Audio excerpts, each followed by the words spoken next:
Om Swastiastu, sebelumnya perkenalkan kami dari SGDA 1, Program Studi Sarjana Kedokteran Angkatan tahun 2022. Pada kesempatan kali ini kami akan bahas mengenai penugasan studi proyek kami yang berjudul Meningitis Swiss. Baik, ini adalah keanggotaan dari SGD kami, SGDA 1.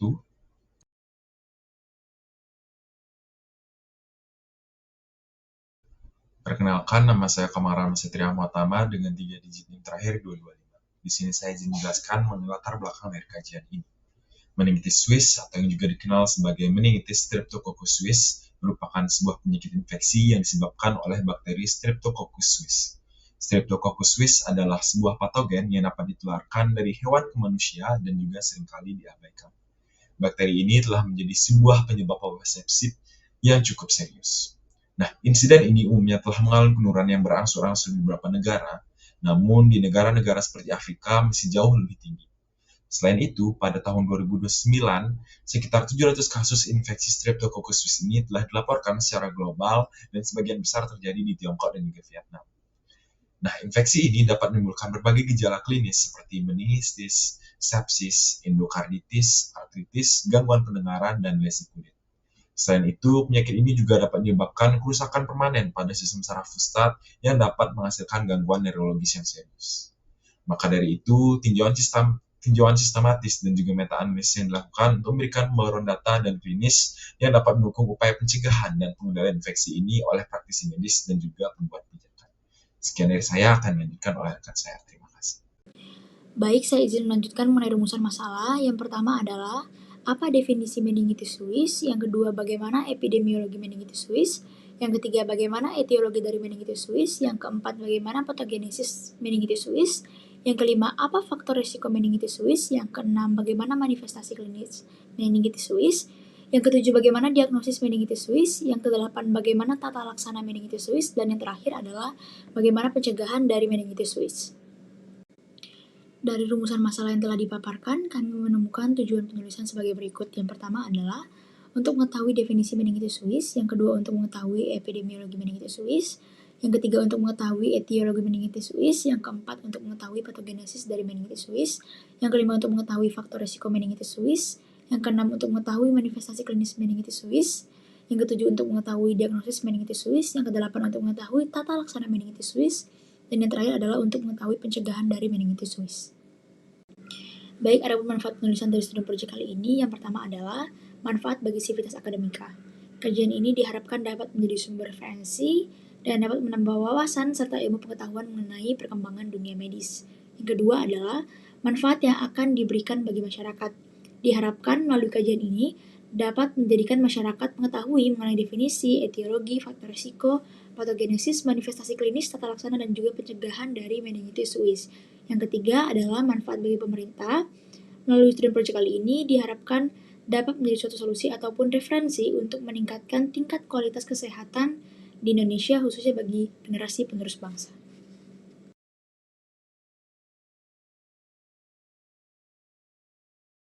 Baik, sebelumnya perkenalkan, saya Igustri Putri Astri Damayanti dengan 3 digit NIM terakhir 001.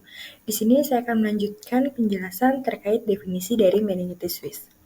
Meningitis sendiri merupakan suatu penyakit infeksi cairan otak disertai radang yang mengenai diameter atau lapisan dalam selaput otak dan arachnoid, di mana dalam derajat yang lebih ringan, meningitis mengenai jaringan otak dan medula spinalis yang superficial. Meningitis suis sendiri dapat didefinisikan sebagai jenis meningitis atau radang selaput otak yang disebabkan oleh bakteri Streptococcus suis, di mana sumber infeksi utama dari meningitis suis adalah babi.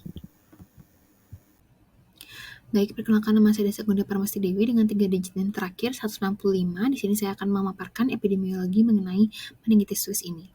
Sejak tahun 2010, jumlah infeksi meningitis yang disebabkan oleh bakteri Streptococcus suis yang dilaporkan pada manusia telah meningkat secara signifikan.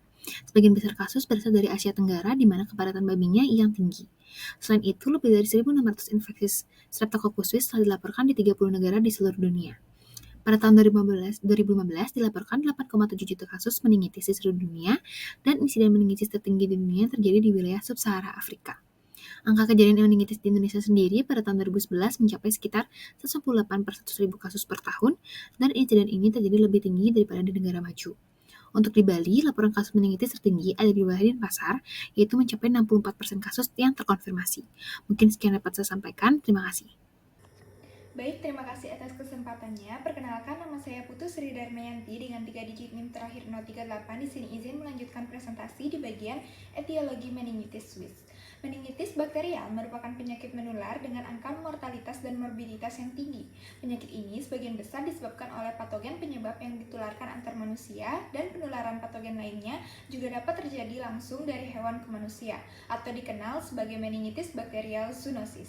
Meningitis Streptococcus suis menjadi salah satu contoh dari kelompok penyakit meningitis bakterial zoonosis, di mana merupakan penyakit endemi di negara-negara yang memiliki peternakan babi sekaligus yang menjadi konsumennya. Pasien dengan meningitis suis ini akan mengalami sakit kepala, mual muntah, disertai dengan meningeal dengan onset penyakit 2-5 hari. Gejala yang paling menonjol dan sering dilaporkan adalah adanya gangguan pendengaran. Nah, Streptococcus suis sendiri adalah keluarga dari bakteri gram positif, suatu populasi yang kompleks terdiri dari strain heterogen yang sebelumnya diklasifikasikan menjadi kelompok Lancefield, R, S, dan T. Bakteri ini merupakan bakteri anaerob fakultatif, memiliki bentuk bulat atau bulat telur yang berpasangan atau rantai pendek, di mana umumnya bakteri ini menunjukkan alpha hemolisis ketika ditumbuhkan pada cawan agar. S. suis menjadi menghuni saluran napas bagian atas, khususnya amandel dan rongga hidung, alat kelamin, dan saluran pencernaan anak babi. Selain hewan babi, patogen ini juga terdapat pada hewan lain seperti kuda, anjing, dan juga kucing. Mungkin sekian dari saya lanjutkan kepada teman saya. Terima kasih. Perkenalkan, nama saya Nika Devina Dasari dengan 3 digit NIM terakhir 057. Kali ini saya akan menyampaikan terkait patogenesis dari meningitis suis. Meningitis suis disebabkan oleh bakteri Streptococcus suis yang penyebarannya dapat berasal dari hewan babi sebagai reservoir. Transmisi pada manusia bisa melalui kontak secara langsung dengan babi yang terinfeksi, serta dapat juga disebabkan oleh akibat mengkonsumsi daging babi yang terinfeksi dan tidak dimasak dengan sempurna. Streptococcus suis terdiri dari 35 serotype dengan serotype 2 yang paling ganas karena berpotensi sebabkan penyakit baik pada babi maupun manusia. Adapun proses perjalanan dari bakteri ini yaitu dimulai dari bakteri masuk ke tubuh host. Terdapat 2 mekanisme masuknya bakteri ke dalam tubuh host, yaitu dapat melalui luka di kulit maupun melalui konsumsi oral. Masa inkubasi terinfeksi melalui kulit lebih singkat karena dapat menyebar secara hematogen dalam waktu yang cepat dibandingkan melalui konsumsi oral. Serta tingkat keparahan juga lebih ringan terjadi apabila infeksi melalui kulit. Masa inkubasi pada umumnya terjadi dalam rentang 3 jam hingga 14 hari dengan rata-rata 2,2 hari. Setelah memasuki tubuh host, bakteri akan memasuki aliran darah. Pada tahap ini, bakteri berusaha mempertahankan diri dari respon imun host. Sel imun yang paling berperan dalam hal ini ialah neutrofil dan juga makrofag. Ketahanan hidup bakteri Streptococcus suis dalam tubuh inang memiliki ketergantungan pada keberadaan kapsular polisakarida atau CVS yang melindunginya dari respon sistem imun. Lalu, bertahan beberapa lama, bakteri dapat menginvasi organ visceral hingga timbullah respon inflamasi. Yang paling utama dituju ialah sistem saraf pusat, bahkan merusak organ-organ di sekitarnya, serta terdapat manifestasi klinis yang khas, yaitu terjadinya tuli sensori neural. Sekian yang dapat saya sampaikan, dilanjutkan oleh teman saya. Baik, sebelumnya perkenalkan, nama saya Muhammad Syahid Lukman dengan digit akhir 227. Di sini saya akan menjelaskan mengenai faktor risiko meningitis suis. Jadi mayoritas penyebab penyakit meningitis suis berasal dari hewan ternak babi. Beberapa faktor risiko meningitis suis antara lain yang pertama faktor konsumsi. Jadi banyaknya frekuensi manusia saat mengonsumsi olahan daging babi bukanlah penyebab terinfeksinya manusia oleh bakteri Streptococcus suis yang menyebabkan penyakit ini, melainkan apabila saat manusia mengonsumsi olahan daging babi atau darah yang kurang matang atau mentah. Lalu yang kedua, faktor pendidikan dan pengetahuan. Meningitis suis adalah salah satu penyakit yang mayoritas masyarakat masih awam terhadap penyakit ini dan bisa menyebabkan dampak yang merugikan bagi kesehatan manusia. Sehingga dari kurangnya pengetahuan tentang meningitis suis dan rendahnya pendidikan akan terjadi peluang meningkatnya kasus meningitis suis. Lalu yang ketiga, faktor sikap. Sikap adalah penilaian merata suatu individu atau kelompok terhadap objek apakah dia menguntungkan atau merugikan. Definisi tersebut menyimpulkan bahwa semakin kontra sikap individu atau masyarakat terhadap manajemen penanggulangan meningitis suis, maka akan semakin besar juga risiko masyarakat terkena penyakit ini. Lalu yang terakhir adalah faktor pekerjaan. Beberapa penelitian mengungkapkan pro kontra terhadap faktor risiko yang diakibatkan oleh pekerjaan. Beberapa profesi tertentu yang mengolah olahan daging babi tidak memiliki pengaruh yang signifikan terinfeksinya manusia oleh bakteri Streptococcus suis. Akan tetapi, terpaparnya manusia oleh babi atau daging babi adalah faktor risiko terjadinya penyakit meningitis suis di Vietnam. Mungkin sekian dari penjelasan saya. Terima kasih. Baik, terima kasih atas waktunya. Sebelumnya perkenalkan, nama saya Gede Suputa Dewa Paramata dengan 3 digit terakhir 29. Adapun manifestasi dari meningitis suis itu sendiri yaitu demam tinggi. Suhu tubuh yang tinggi adalah gejala umum dari infeksi bakteri termasuk meningitis suis. Yang berikutnya ada sakit kepala parah, di mana meningitis ini seringkali mengakibatkan sakit kepala yang parah, terkadang bisa disertai dengan migrain. Yang berikutnya ada stiff neck atau leher yang kaku. Ketegangan pada otot leher karena inflamasi di sekitar otak dan tulang belakang. Yang berikutnya ada muntah dan mual. Gejala gastrointestinal biasanya terjadi seperti mual dan muntah-muntah. Yang berikutnya ada fotofobia, sensitivitas terhadap radiasi cahaya yang kuat. Yang berikutnya ada kesulitan berkonsentrasi, yaitu gangguan fokus dan berkonsentrasi. Yang berikutnya ada kejang. Biasanya diakibatkan oleh tingkat keparahan penyakit serta stigma dari masyarakat dan diri sendiri. Yang berikutnya ada perubahan perilaku, termasuk iritabilitas, kebingungan, dan perubahan mood. Yang berikutnya ada kesulitan menyadari atau altered consciousness. Pada tingkat keparahan yang lebih parah, pasien kesulitan menyadari atau mengidentifikasi keadaan lingkungan sekitar. Dan yang terakhir adalah ras kulit atau ruam. Pasien terkena meningitis suis dapat mengalami ruam kulit yang menandakan adanya masalah serius. Sekian dari saya, terima kasih. Baik, perkenalkan nama saya Muhammad Yanur Erza dengan 3 digit tim akhir 096. Mengenai diagnosis meningitis suis dapat ditegakkan melalui tanda-tanda klinis. Adapun tanda-tanda klinis ini mirip dengan meningitis bakteri pada umumnya dan dengan waktu rata-rata dari timbulnya penyakit hingga masuk rumah sakit adalah 1-14 hari. Adapun tanda 4 klinis yang sering terjadi yakni meliputi demam, leher kaku, perubahan status mental, dan sakit kepala. Lalu yang biasanya kerap muncul juga biasanya ada shock septic, lalu gangguan pendengaran sensori neural, lalu kejang, ataxia, hemaparesis, dan artritis. Dan tanda-tanda klinis tersebut dapat didukung dengan adanya paparan babi mengonsumsi daging babi. Dan meningitis suis dapat juga terkonfirmasi apabila ditemukan adanya bakteri Streptococcus suis pada pemeriksaan kultur cairan otak atau kultur darah. Mungkin itu saja penjelasan dari saya terkait diagnosis meningitis suis. Saya dilanjutkan oleh rekan saya. Terima kasih. Izin melanjutkan, saya Rania Pratnya Paramita dengan 3 digit terakhir 211. Tata laksana yang tepat untuk mencegah mortalitas dan morbiditas akibat meningitis bakteri ialah melakukan penegakan diagnosis meningitis dini mungkin dan pemberian terapi antibiotika empiris yang cepat. Tidak hanya bertujuan untuk membunuh bakteri patogen, tetapi pada meningitis juga bertujuan untuk mengurangi respon inflamasi yang dihasilkan. Antibiotik yang paling sering digunakan adalah belaktam, aminoglikosida, amfenikol, dan fluoroquinolone. Namun, sering terjadi gangguan pendengaran pada subjek dengan meningitis yang menyeratkan bahwa adanya agen yang berpotensi ototoksik seperti aminoglikosida antibiotik yang harus digunakan dengan sangat hati-hati. Selain itu, beberapa bukti juga menunjukkan adanya resistensi multi obat dan sampai saat ini belum ada vaksin yang efektif untuk mencegah penyakit ini.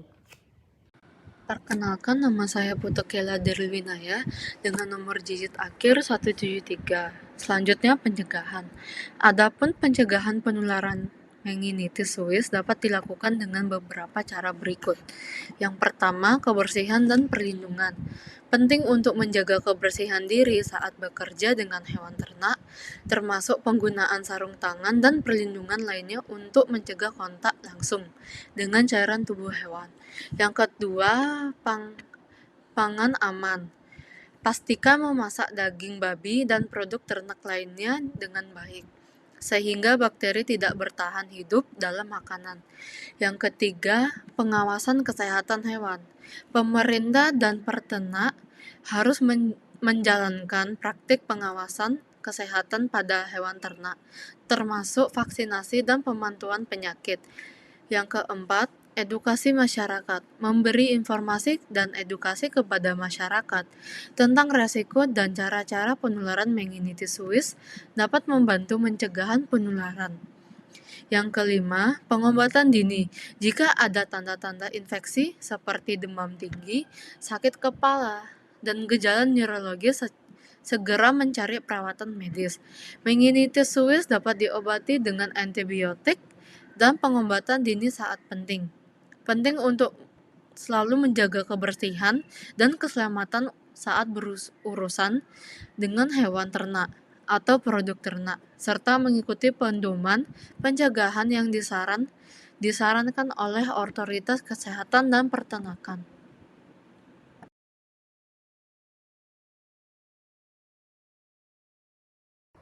Baik, selanjutnya adalah kesimpulan dan saran. Meningitis adalah suatu penyakit infeksi cairan otak disertai radang yang mengenai piameter atau lapisan dalam selaput otak dan araknoid. Penyebab penyakit meningitis Swiss berasal dari hewan ternak babi. Beberapa faktor resiko meningitis Swiss adalah faktor konsumsi, faktor pekerjaan, dan lain-lain. Adapun beberapa gejala yang biasanya terkait dengan kasus meningitis Swiss seperti demam tinggi, sakit kepala, muntah, dan juga mual. Dibutuhkan tata laksana yang tepat untuk mencegah mortalitas dan juga morbiditas akibat meningitis bakteri ialah dengan melakukan penegakan diagnosis meningitis sedini mungkin dan pemberian terapi antibiotik empiris yang cepat. Pastikan juga memasak daging babi dan juga produk ternak agar sematang mungkin sehingga bakteri itu tidak dapat bertahan hidup di makanan. Adapun saran yaitu meningitis yang disebabkan oleh S. Swiss merupakan kendala dalam usaha peternakan dan juga kesehatan manusia. Oleh dari itu, penyakit ini harus mendapatkan perhatian yang serius dari lembaga pemerintah, masyarakat, dan juga tenaga medis terkait penekanan penyebaran infeksi.